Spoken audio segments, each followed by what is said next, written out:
Friends, एबले study point में आपका फिर से स्वागत है। आज का जो हमारा टॉपिक है वो है राज्य के नीति निर्देशक सिद्धांत।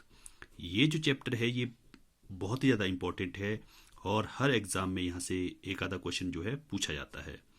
तो आपको ध्यान रखना है, जो ये राज्य के नीति निर्देशक सिद्धांत है इसका जो जिक्र किया गया है हमारे संविधान के भाग 4 में किया गया है और अनुच्छेद 36 से 51 तक इसका जिक्र किया गया है। और इसका जो रिसोर्स है, मतलब स्रोत जो है, ये आयरलैंड के संविधान से लिया गया है। ठीक है, आपको ये आ सकता है कि राज्य के नीति सिद्धांत जो है किस देश से लिए गए हैं। तो ये किस देश से लिए गए हैं? ये लिए गए हैं आयरलैंड के संविधान से। और जिक्र कहाँ से कहाँ तक किया गया है? 36 से 51 तक। क्लियर?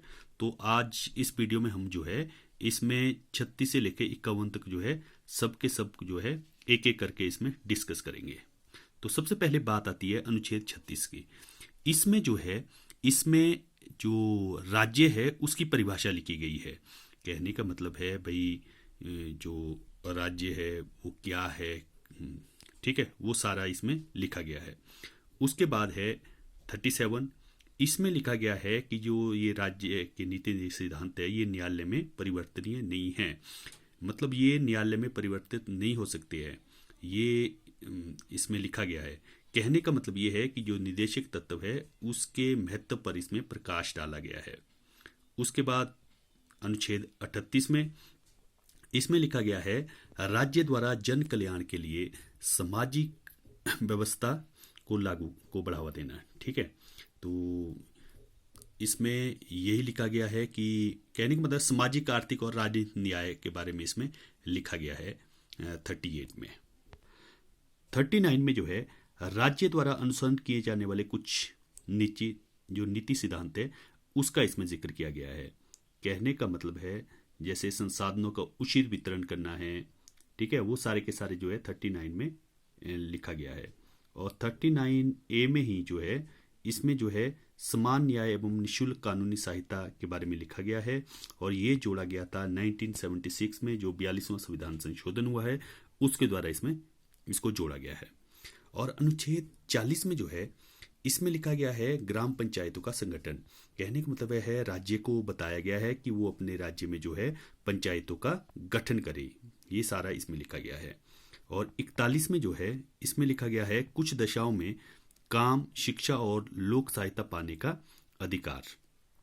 तो ये सारा का सारा इसमें लिखा गया है कि मतलब जो काम का अधिकार है वो होना चाहिए। उस कहाँ लिखा गया है? 41 में लिखा गया है।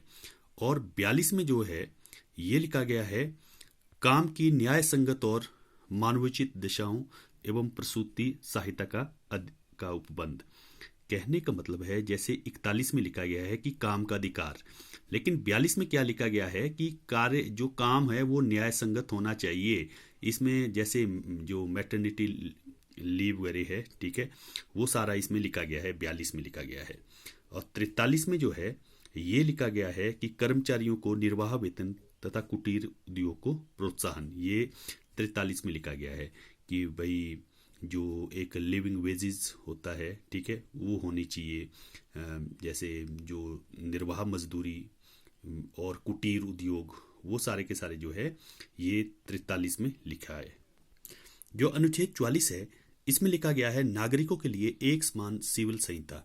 जितने भी नागरिक हैं उनके लिए जो है जो समान सिविल संहिता होगी वो मतलब सबके लिए जो है बराबर है।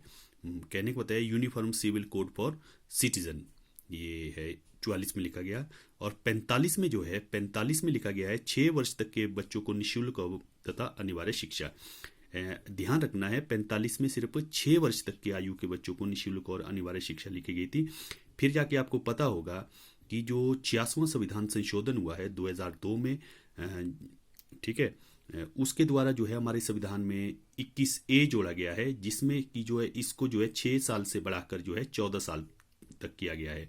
प्रेजेंटली जो है ये 6 साल नहीं है, ये 14 साल तक के बच्चों को जो है अनिवार्य और निःशुल्क शिक्षा का प्रावधान है हमारे संविधान में लिखा हुआ। उसके बाद आता है अनुच्छेद 46। इसमें जो है इसमें लिखा गया है SC, ST और OBC के कमजोर वर्गों के शैक्षिक तथा आर्थिक हितों को बढ़ावा देना। ठीक है, ये लिखा गया है 46 में। तो और अनुच्छेद 47 में लिखा गया है, पोषाहार का स्तर बढ़ाने, जीवन सुधारने तथा जन स्वास्थ्य की स्थिति बेहतर करने संबंधी सरकार का कर्तव्य। मतलब सरकार का कर्तव्य बनता है कि जो पोषाहार का स्तर है वो बढ़ाया जाए। ठीक है। अब पोषाहार का स्तर कैसे बढ़ेगा? कहने का मतलब है पोषाहार होना चाहिए, एक बैलेंस डाइट होनी चाहिए, और जो मद्य निषेध वगैरह है वो भी सारा का सारा जो है 47 में ही लिखा गया है उसके बारे में भी। और जो आर्टिकल 48 है इसमें लिखा गया है कृषि एवं पशुपालन का विकास। कहने का मतलब जो राज्य है उसका कर्तव्य बनता है कि वो अपने राज्य में जो है कृषि और पशुपालन का विकास करे। और अनुच्छेद 48A में इसमें लिखा गया है कि राज्य का कर्तव्य बनता है कि वो अपने स्टेट में जो है पर्यावरण का संरक्षण करे और वन्य जीवों की रक्षा करे। ये किस में लिखा गया है? 48A में। ठीक है। और 49 में जो है इसमें लिखा गया है कि राष्ट्रीय महत्व के स्मारकों, स्थानों और वस्तुओं का संरक्षण।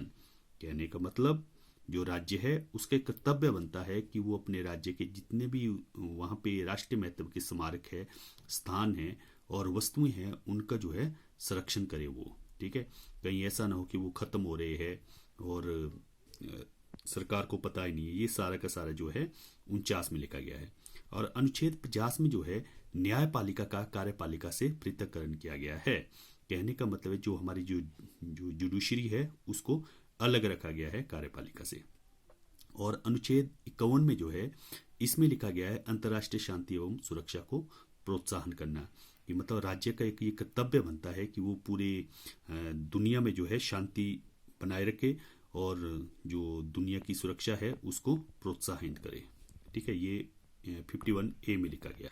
तो फ्रेंड्स, ये था राज्य के नीति निर्देशक सिद्धांत। लेकिन आपको पता है इनकी जो है बहुत ज़्यादा आलोचना होती है। इसकी आलोचना सबसे पहले यही होती है कि राज्य के नीति निर्देशक सिद्धांत को कोई कानूनी शक्ति प्राप्त नहीं है। कहने का मतलब ये है कि अगर बाई चांस राज्य जो है अगर उसको बोला है कि पर्यावरण का संरक्षण करे, अगर वो नहीं करता है तो उसको कोई ऐसा नहीं है कि मतलब उसको कोई क्राइम हो जाएगा, कुछ ऐसा हो जाएगा। तो इसको मतलब कानूनी शक्ति ही नहीं है इनको। और दूसरा जो है इसमें संवैधानिक टकराव हो सकता है। ठीक है। इसमें केंद्र और राज्य के बीच जो है टकराव हो जाता है कई बार। तो इसीलिए इसकी बहुत ज़्यादा आलोचना होती है जो ये राज्य के नीति निर्देशक सिद्धांत है। और कई चीज़ें इसमें बहुत ज़्यादा रूढ़िवादी दी गई है। ठीक है।